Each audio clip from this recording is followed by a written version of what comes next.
public education a priority issue, and I know Normal is also making it a priority issue through things such as this conference, through publications, through websites. It cannot be stressed too often and too strongly that public education is the key here. It is no coincidence that the ACLU's own drug czar, or czarina, is our public education director, Lauren Siegel. Lauren's outstanding efforts, as I said, are well known to this group, and you'll be hearing from her directly. But I wanted to tell you about some of the really wonderful initiatives that she and her staff have come up with, working with top PR professionals to design attention-grabbing ads that reach far beyond our usual audiences. One of these ads appeared in the New York Times op-ed page about a year and a half ago. It was part of a year-long monthly series, all of which were styled as very brief conversational statements from our executive director, Ira Glasser, who's also a leading crusader against the war on drugs. Each of these ads began with a question, "Let me ask you something," and each ended with a statement, "Think about it." I think it's very significant that of these monthly ads we placed throughout the year, several concerned the war on drugs, and one specifically concerned the war on marijuana. Let me read you a portion of that one. As you'll see, it explicitly invokes that mantra of freedom of choice that I invoked earlier, because I think it does resonate powerfully with a large segment of the public. So it reads as follows: "Let me ask you something. If you had a choice, what would it be? Marijuana or martinis? Millions of Americans who are highly productive and stable clandestinely choose marijuana over martinis. They say that it's less toxic to their bodies. But while the government classifies both substances as drugs, mysteriously, one is legal while the other is not. Why should that be? The scientific evidence doesn't justify this distinction. So why has our government arrested millions of adults who prefer marijuana? And why have such arrests doubled in recent years? Is this right? Shouldn't adults have the right to choose marijuana over martinis? Think about it. Now let me cite the most recent example of our public education war against the war on drugs. This ad ran about a month ago in the classified section of the Sunday New York Times. An unusual venue for a civil liberties anti-drug war message, a classified ad. And we have reason to believe not only was it unusual, but it was unusually effective. If you happen to be browsing through the real estate section of the Times classified pages, you would have come across the following ad, unobtrusively located among the many others that started with the very same words, "House for sale." Our ad continued as follows: "Beautiful colonial home, 4-bedroom, 3-bath. Stolen from an elderly couple by the United States government because drugs were in their grandson's room. Though the grandparents were never arrested or convicted, the government seized their home, sold it, and kept the proceeds, all without a trial."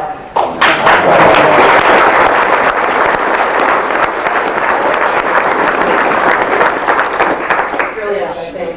I'd also like to show you one other example in the PR war against the war against on drugs. I understand there are a few copies out there. It's called Drug Testing a Bad Investment, a report that was made by Lou Mulvey, who was the director of our task force on workplace rights, which has since become an independent organization, which is going to continue to make privacy in the workplace a major issue. And you can also see this on the ACLU's website. What's really important about this is it does make the pitch, which Keith and Dan alluded to, that not only is drug testing unprincipled and unconstitutional or illegal in our view, but it just doesn't make sense from a bottom line perspective. So even if all you care about as an employer or a manager is the bottom line, you should be dissuaded from drug testing by that powerful report. One of the other strategies we can and have used to advance individual privacy, including freedom of choice concerning marijuana and other substances, is litigation in state courts under state constitutions. Some state constitutions contain additional protections above and beyond those in the U.S. Constitution, including some states have express guarantees of privacy defined in very open-ended terms, in contrast to the U.S. Constitution, which lacks such an express privacy guarantee. Even when state constitutions contain similar or even identical language to the U.S. Constitution, state courts are free to interpret that language as securing broader rights than those the U.S. Supreme Court has deemed protected under the U.S. Constitution. That is a positive aspect of the so-called federalism or states' rights that the current U.S. Supreme Court is so aggressively enforcing. Indeed, some state court judges have construed their state constitutional privacy guarantees as securing the rights of adults to possess and consume marijuana. I'd like to end by quoting a state court decision that sets out the broad philosophy of individual rights in general that I've traced back to Mill, Jefferson, and other luminaries. This decision applies that philosophy specifically to strike down an anti-sodomy law, but of the very sort that the U.S. Supreme Court had upheld in the Bowers case, which I told you about. But that same philosophy could and should, and I predict will, be used to strike down our current repressive marijuana laws, not to mention the whole war on drugs and other paternalistic oppressive policies.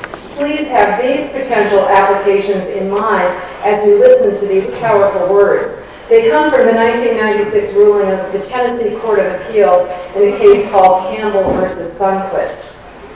The government's police power should properly be exercised to protect each individual's right to define and pursue his own morality, but not to enforce a majority morality on persons whose conduct does not harm others.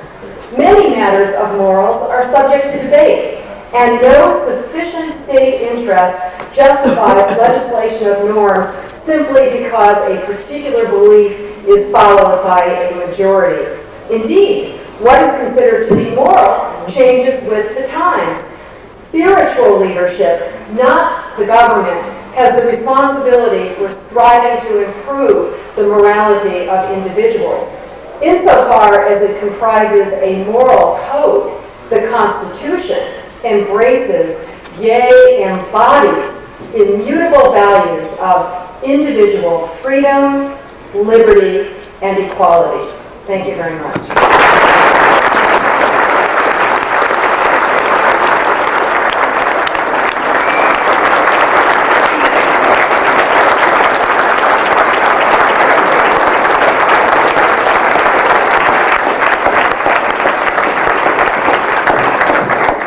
Nadine, thank you very much.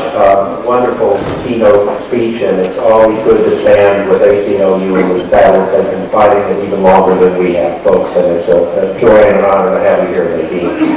We're running just a few minutes late because we got started late. It's time for a brief break. I would ask you please to keep it brief, 10 minutes, 15 at the most, and we'll be ringing the bell to get you back in here so we can take a range of issues, including the campaign to protect the Headwaters Forest, the 90s Anti-Sweatshop campaign, funding for needle exchange programs, medical marijuana programs, and many others. I might add, he was also the one who helped develop and publicize a very successful NORMAL campaign that ran in San Francisco that you folks probably know about, and we'll have copies of those big bus stop ads to auction off tonight at the reception. He has conducted media training for the Open Society Institute's Justice Scholars, Drug Policy Reform Organization, the Northern California Citizenship Initiative, the Soros Foundations in Eastern Europe, the South Bay Labor Council, and many other organizations. He holds an MA in Cultural Anthropology from the University of California, Santa Cruz, and is fluent in Spanish and Portuguese. Please welcome Michael Schellenberg.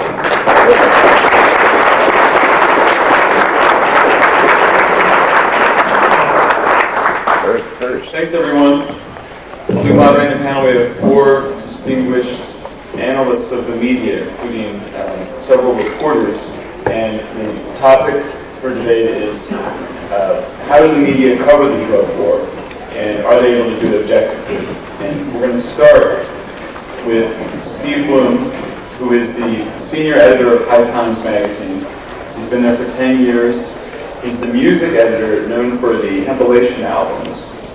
And he also edits the High Times interview page, and he's going to discuss some of the more recent events breaking around